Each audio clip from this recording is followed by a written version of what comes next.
going to be given materials to create a 9-patch quilt block. You will be given fabric, but you also will receive a kit of sewing equipment. On your instruction sheet under supplies other than fabric, this is what you will receive. You will receive a pair of scissors, clippers, a measuring tape, a pin cushion with pins in it. You'll receive a seam ripper, a pencil, and you always want to make sure this is really sharp so you can mark fabric if you want to. You will receive a piece of tailor's chalk to mark fabric with. You will receive a seam gauge to help you mark your fabric also. You'll have safety pins. You will have a thimble to help you with your hand sewing. Then you will receive 3 machine needles if you have a sewing machine at home to use, or if you have access to one. If you are hand sewing the 9-patch quilt, you also will receive hand sewing needles and a threader in your sewing kit. We would also suggest that you have a clear ruler if we're unable to provide one for you to help you measure accurately, and also an iron so that you can press your seams to make your sewing easier. You'll be receiving our a light colored fabric, 5 inches by 22 inches. You do have metric measurements on your instruction sheets. You will receive a darker value in your B fabric, and it measures 5.5 by 22 inches. You will also receive a C fabric, which will be the darkest fabric. It also measures 5 inches by 22 inches. You have detailed cutting instructions, but to help you see what your fabric will look like when you're done, let's go through color by color. First, your A fabric or your lightest fabric. You will cut 1 strip that measures 2.5 by about 17 inches.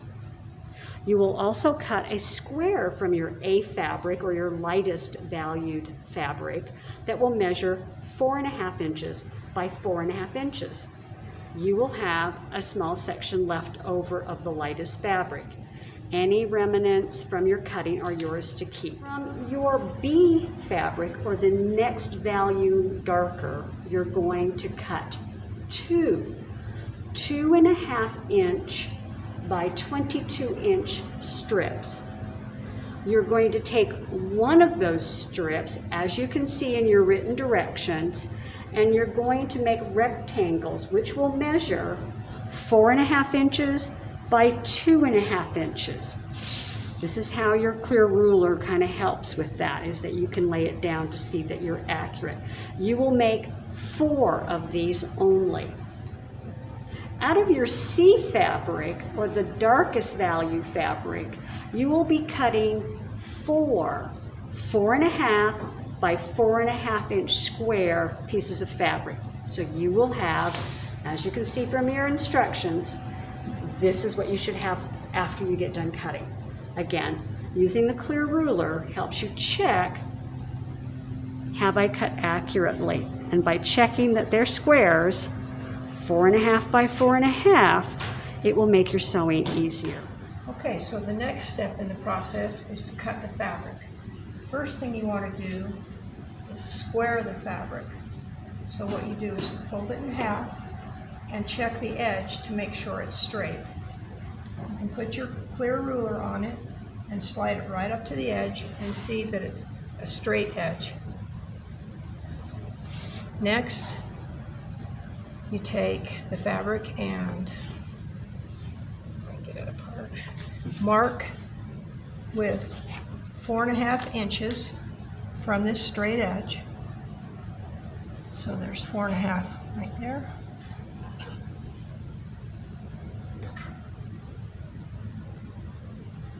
And you're going to mark it this way also, 4.5.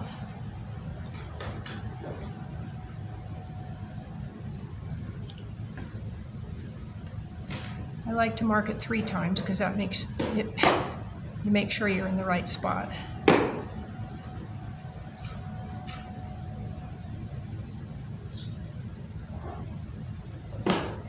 And next, we're going to cut. So looking at your 3 marks,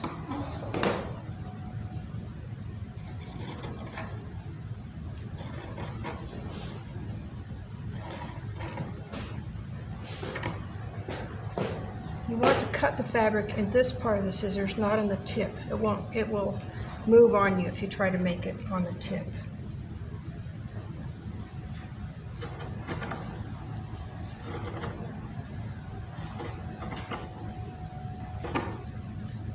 There, now you have a 4.5 inch square of the lightest fabric. We'll cut the 2.5 inch wide strip from the remaining fabric. So this time I'm going to use the chalk. Just make a small mark.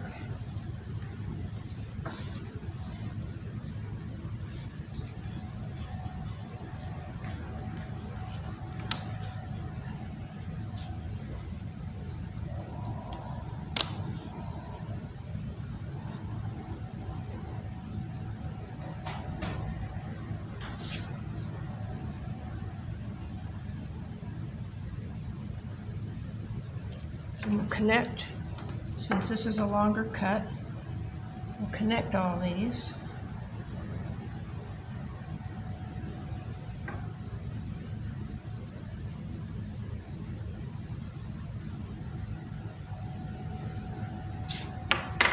And we'll cut it.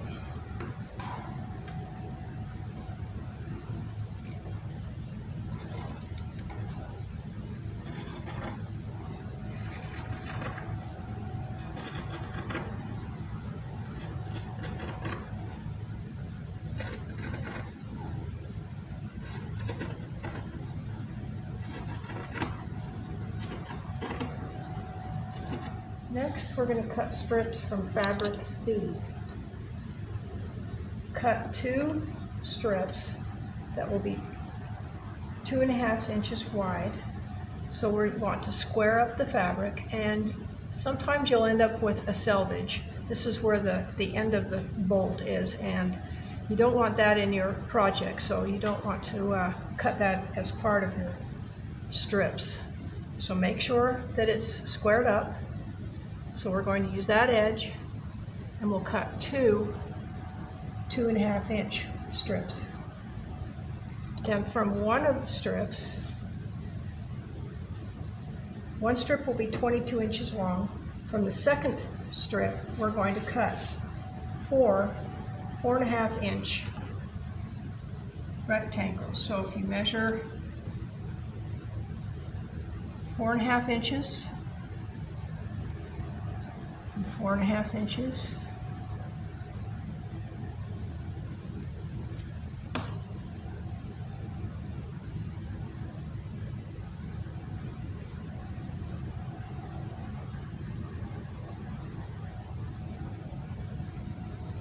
and we'll do that again on this side.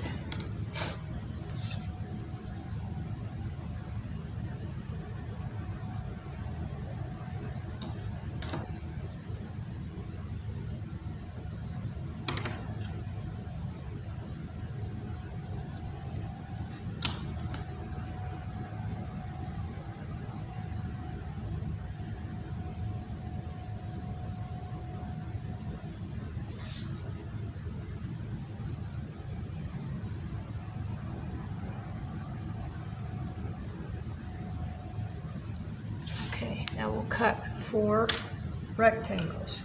So lining up your marks.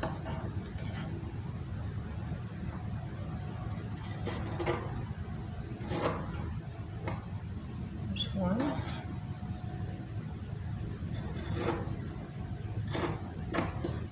2.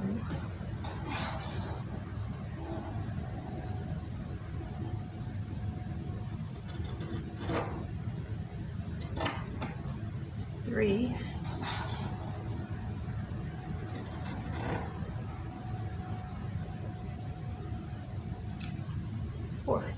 fabric C, the darkest fabric you have, we're going to first cut a small strip off the edge because the pattern calls for a 4.5 wide strip. So you can either use the ruler and mark it with a 1/2 inch, or you can use the seam gauge, set it for a 1/2 inch, and mark it this way.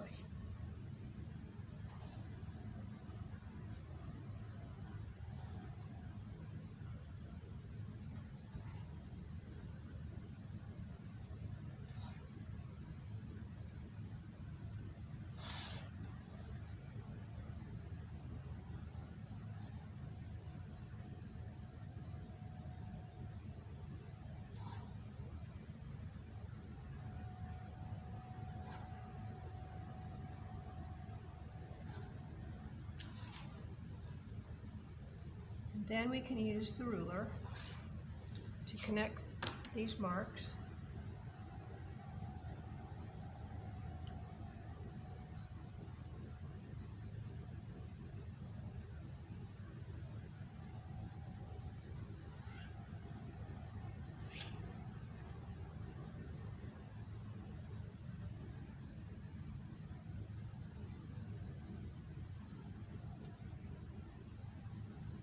Then we can make the cut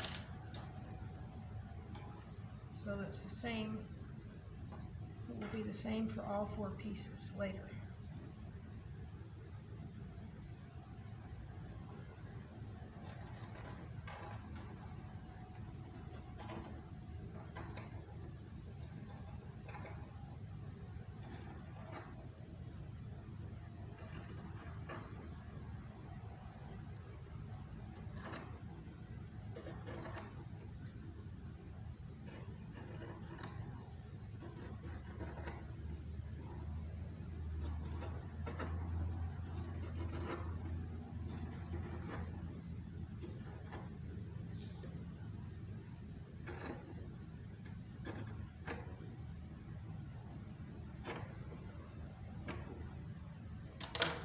Now, mark 4.5 inches on this end.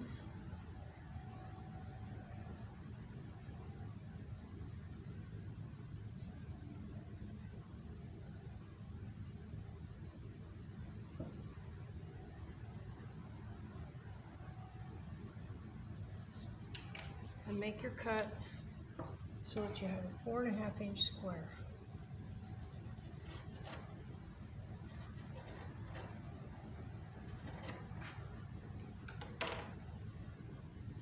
And you're going to do that 3 more times.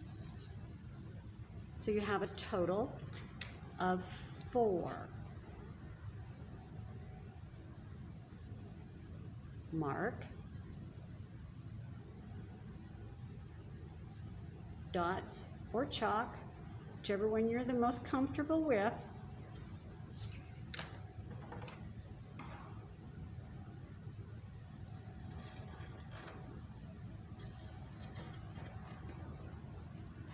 This would be a good time for you to check your cut fabric against the paper pattern that was in your kit.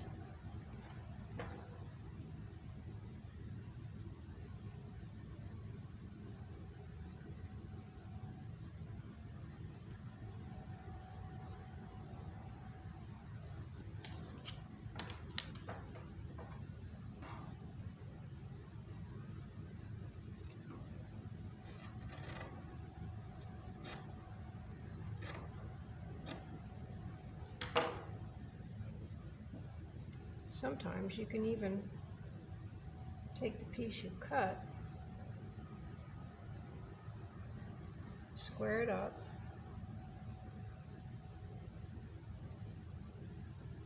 and mark it with this.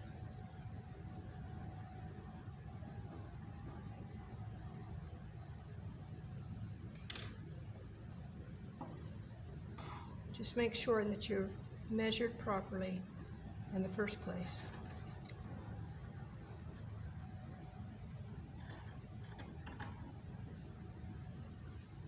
As Sandy mentioned, the success of this project is based on accurate measurements and careful cutting. Okay, your next steps are going to be putting together your pieces, sewing them together, either by machine or by hand. You will take one of your A 2.5-inch strips, face down on the face of your B 2.5-inch strip. Line up so the salvage is at the back end. Line them up. They should match if you've cut carefully together.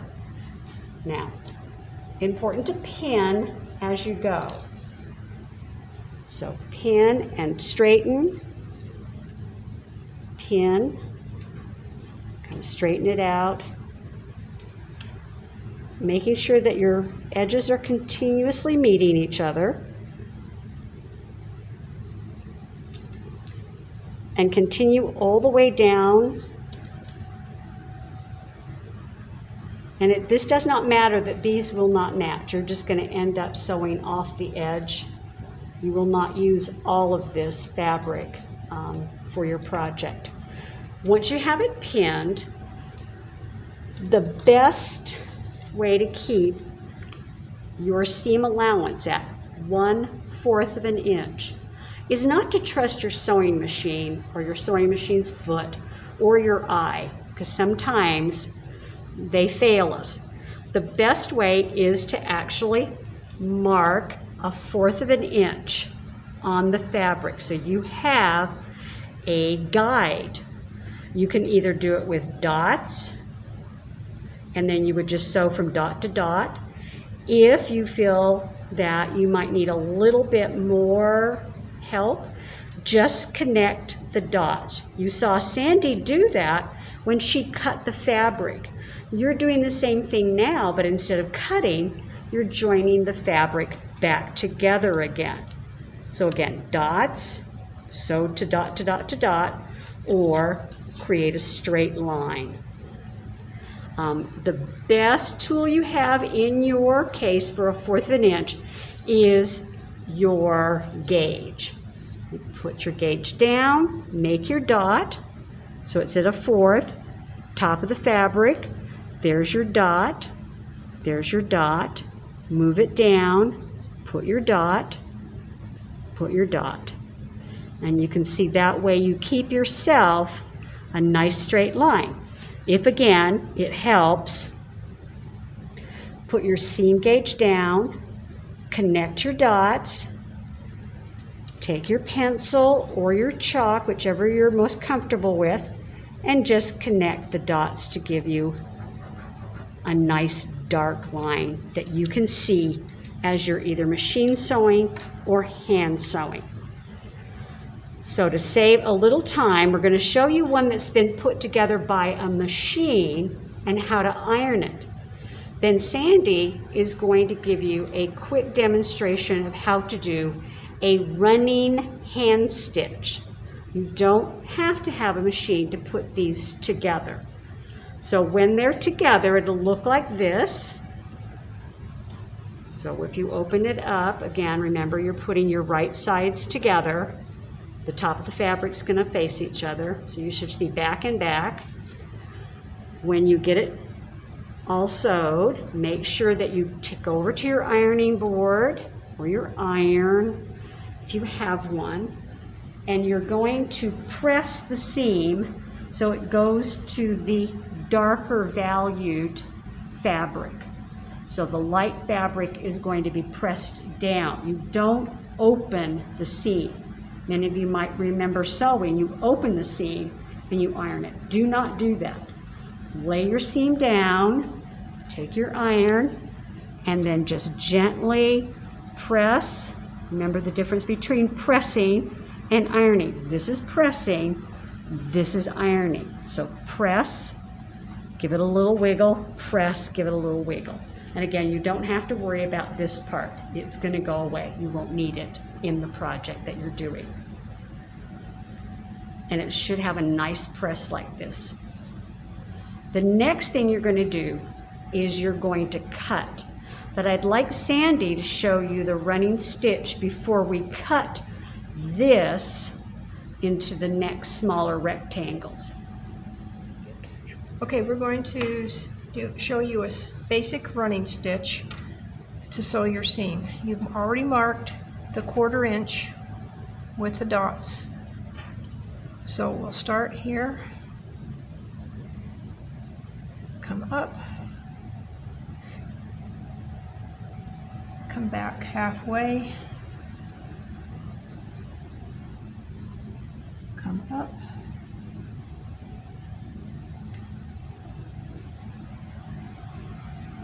come back halfway,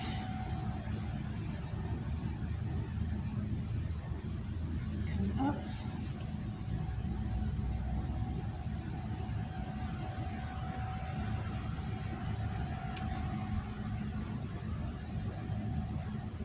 And you can see how Sandy has her hand, how she's got her thumb over the top to kind of help her keep a hold of the fabric so it doesn't move around on her. I think that's really important to kind of always have a steady hand with your forefingers underneath the fabric and your thumb on top to give you a good stable area to complete your stitches.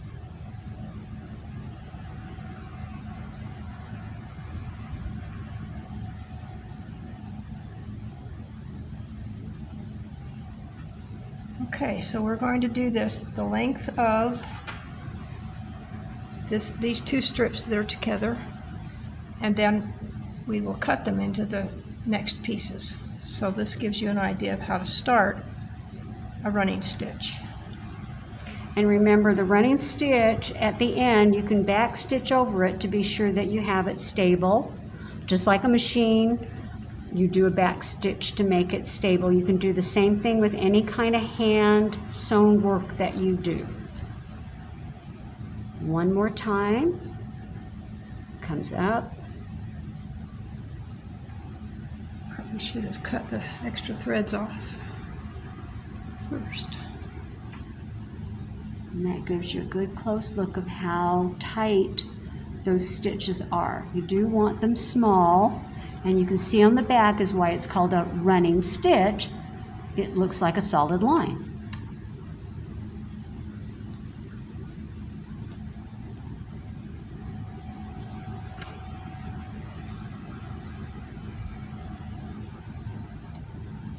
Now Sandy's using red so you could see her stitches easily. In your kit, you will have a light colored thread. So it's a little harder for you sometimes to see your stitch because you're trying to match those light colors.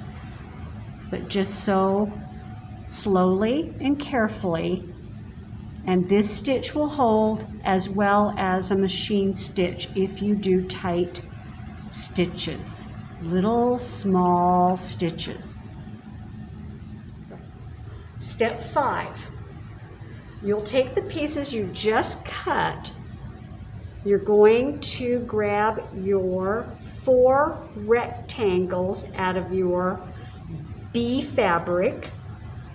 You're going to lay this piece, again remember you're always going to go face to face, lay it straight down there. Take your next one, line them up, put it down, line them up. Now these become, as you see in your picture, this is what's going to touch the center square. So you're always going to make sure that these face each other when you get ready to do your final piecing. Now it's not critical, but just so you visualize it. In the center is that one square of white that we had before. So you can start to see how your pattern starts to develop as you are going to just do a running stitch. From here on out, everything's cut. It's all hand sewing with the running stitch.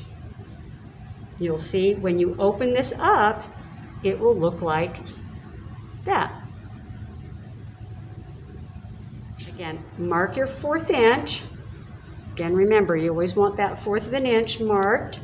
Sew, running stitch, press, and again, always press toward the light to the dark. So after you sew this, take it to your iron, press it, and those 4 units need to be completed before you finish the rest of your 9 patch. So make your rows first. So you can see how from the picture in your instructions, you can see we've done the same thing here. We've just pinned these together. All of those are pinned. Your layout, so you kind of can see where everything is. Then you're going to pin those 3 rows together. So again, put the right side of the fabrics together. Pin that side, sew it, open it up, do the same thing on the opposite side, put them together, do your running stitch or your sewing machine stitch. Always remember, iron to the outside of the square at this point, and you have completed a 9 patch.